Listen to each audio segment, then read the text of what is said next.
Hey everybody, Bruce here with Traveling with Bruce. Welcome to my channel today. I'm going to talk to you today about the cruise business in general. When are cruise lines going to start operating again? There are changes coming out almost daily. It's getting very confusing, and I'm going to try to declutter it. I also want to talk about the state of the travel business, and so we'll cover a number of topics. Thank you for joining me today. Thank you for subscribing to my channel, Traveling with Bruce.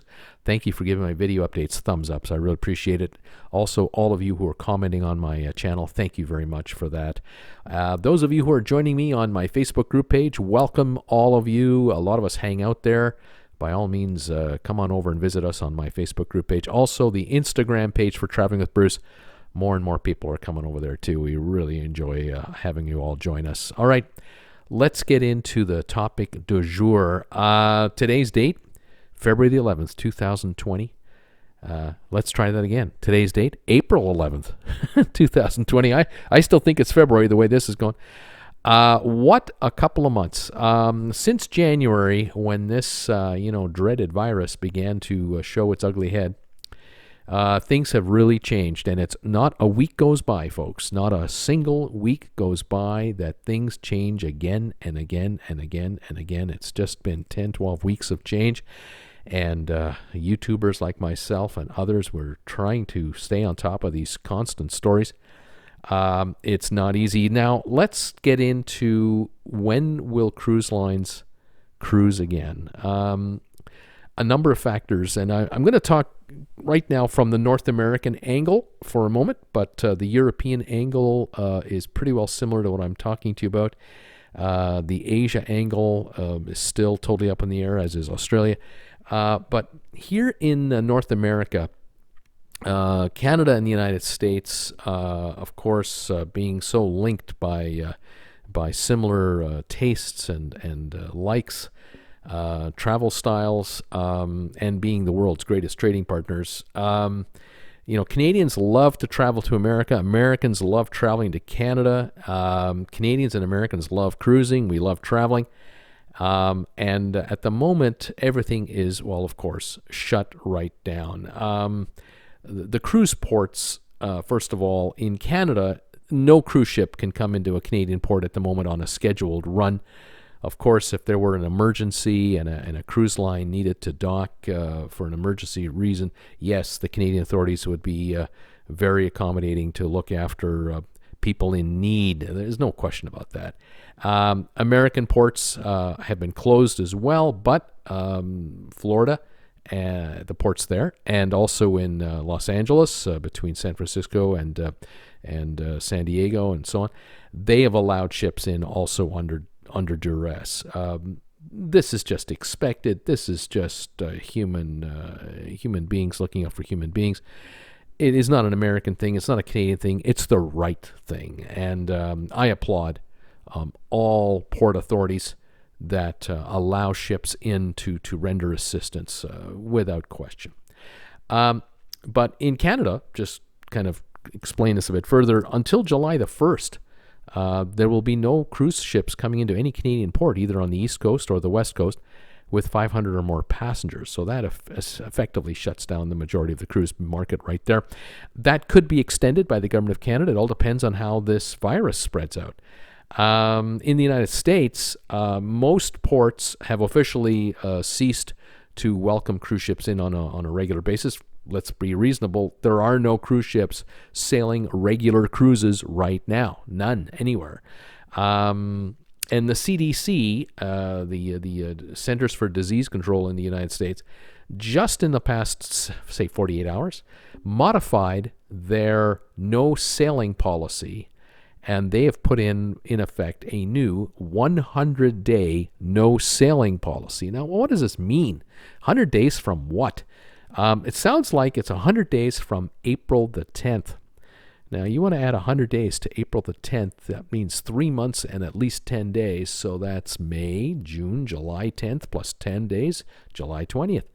It could mean that under present conditions and circumstances, no cruise line can operate a cruise ship in U.S. waters for American-based passengers to drop off, pick up, drop off, and all that until July the 20th. That's practically 3 weeks longer than the Canadian ban on cruise ships. I can guarantee you this: if the American ban is a hard no until July 20, I can guarantee you the Canadian ports will go along with that at the very least. For cruise lines, this is the worst news because they voluntarily ceased operating back in what was it, March, for 30 days, and then they've extended it another 30 days now into May. First it was till April, then till May. Now it could be until July. The cruise lines don't like to hear this news, and the only sliver of hope here is under the CDC guidelines and rulings and announcements that they've made, is that if the emergency regarding the pandemic is lifted between now and July, then the 100-day sailing deadline or drop-dead sailing date will also be lifted. So for cruise ships, they're hoping that the no sailing day comes in a lot sooner than July 20. But it's a matter of when is this virus, effectively defeated enough for officials to confidently allow cruise ships in and out privileges at U.S. ports. The way I see it coming into the way it's playing out to me, I just don't see it happening. I do not see how, with over 500,000 infected people in the U.S. now, and I know that if I made this video 2 weeks ago, I would have been talking about less than 100,000. Now with 500,000, and 2 weeks from now could be double again. I cannot see how this will be defeated so quickly. I don't know what the number is. I don't know what the CDC will consider all clear. Are they thinking that the United States will reach 2 million infections and then drop down once it hits 100,000? All is good. I remember when we hit 100,000, there was panic everywhere about, oh my God, we're at 100,000. It's funny how you get used to the new numbers, though. The fallout has been absolutely breathtaking, and when I say that, I mean bad. Here's a statistic that some of you might know. If you're a cruiser like I am, you're addicted to cruising like I am, and I can't wait to cruise again. There's an outfit out there called vacationstogo.com. It's an online booking service that will book a cruise for you. If you're an American, you can book through that company anywhere you want to go in the world. I have personally used vacationstogo.com over the last 10 years. That company had over 700 employees at the height of its operation just in the last few months, based in Houston, Texas. Been around a long time. They run a great website. And if you want to book a cruise with them, you basically call an 800 number and you talk to a service representative, a cruise agent, someone who will help you book a cruise. Consultant, I suppose. Here's the stunning statistic. Since the 1st of March, which is now, 6 weeks ago, 686 people are no longer with the company. They've either been laid off or they voluntarily accepted furloughs. 686 out of, I'm going to guess, 720 to 30 people. So there might be 40 to 50 people left staffing the company. My hunch is that it is the senior officers of the company and the IT department to keep that website up and running. They cannot sell you a cruise right now because they don't know when you can buy a cruise again. Sure, if you're thinking of booking a cruise for a year and a half from now, they'll be more than happy to try to get you a deal. But let's be realistic. They are making zero money until you complete your holiday. Cruise lines pay commissions on cruises to travel agencies once you've taken your trip, because after all, if you don't pay, why would they pay commissions up front? If you don't show and then there's a dispute, there might be issues with the commission. So the bottom line is, if there will be no cruises until late July or into August, outfits like vacationstogo.com and any travel agency you want to deal with through the AMA, the Automobile Association, through Costco Travel, through any other online agency, or your local travel agent, they're not making a dime right now. They won't make any money until you take a trip, and you can't take a trip. That is the reality.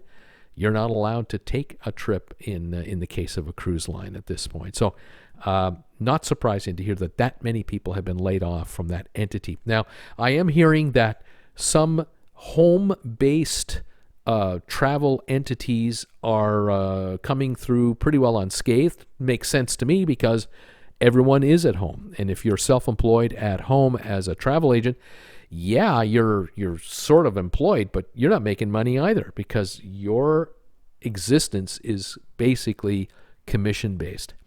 Whether you make a commission on a hotel reservation, a car reservation, a cruise, any shore excursions, anything like that, there is no money coming in for travel agents. So, folks, those of you out there who are dreaming of taking a cruise, don't think that the travel agents are rolling in dough right now. They're as poor as you are.